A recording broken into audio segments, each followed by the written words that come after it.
Nigeria in the 1960s, a young nation fresh from colonial rule, rich in culture, diversity, and natural wealth. But beneath the surface, ethnic tensions, political unrest, and economic disparities simmer, setting the stage for one of Africa's bloodiest conflicts. An estimated 1 to 3 million people would perish. The seed of this tragedy was sown in the fractured political landscape left by British colonial rule, which exacerbated divisions between the Hausa, Fulani, Yoruba, and Igbo peoples after Nigeria's independence in 1960. These tensions boiled over in 1966 with a series of military coups. The January coup, perceived by many as Igbo-led, resulted in the deaths of key northern leaders, igniting deep mistrust. This was followed by July counter coup led by northern and western officers, bringing General Yakubu Gowon to power. Then came the horrific massacres of 1966. An estimated 30,000 to 50,000 Igbos were slaughtered in the north, forcing a mass exodus as terrified families fled back to the southeast, a desperate search for safety in their ancestral homeland.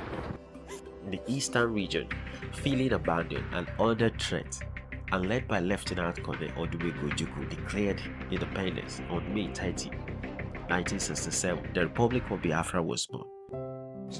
Nigeria's rebel eastern state, the Republic of Biafra, declared its independence, setting off an unofficial war. Even women leave their homes and jobs to volunteer for military service. Nigeria is attempting to regain the breakaway state and declared that if necessary, Biafra will be crushed by force. The response from the Nigerian government was swift and brutal.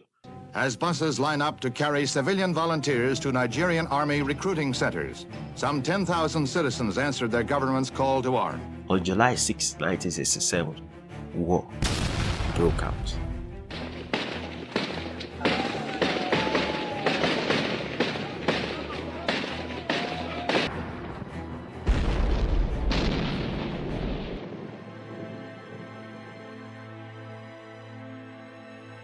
Ojukwu said, and I quote, "We do not ask for pity. Rather, we proclaim with pride the inevitability of a struggle, the indestructibility of a people, and the assured finality of a success. But war is never kind.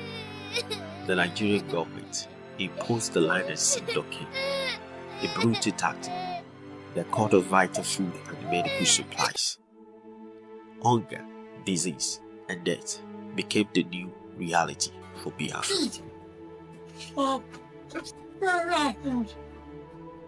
Everything in a can. The can, things like that. But you guys didn't want to eat over here.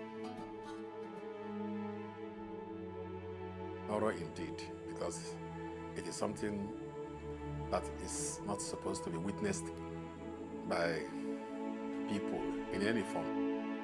After nearly 3 years of devastating conflict that saw the involvement of international powers, with the United Kingdom, USSR, and United States supporting Nigeria, and France covertly backing Biafra, Biafra finally fell on January 15, 1970.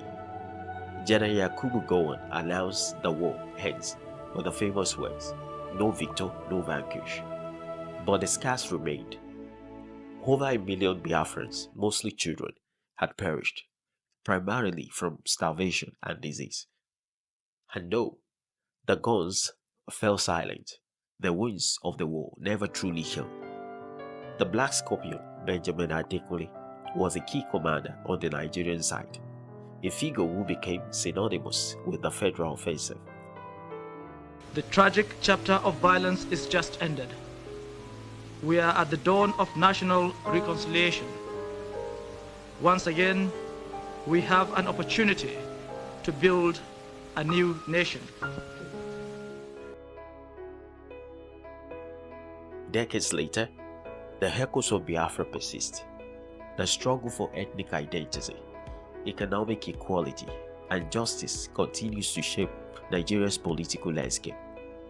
The fact that the Niger Delta, which held 60% of Nigeria's oil reserve, was central to Biafra's desire for self-determination highlights the resource control issue that remains relevant today.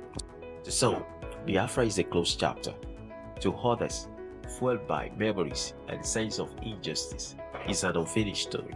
Biafra lives. Ultimately, the lessons of the Biafran War underscore the enduring need for peace and understanding within Nigeria.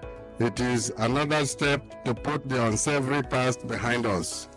There may be more of such acts of reconciliation in the future. The past is never dead. It's not even past.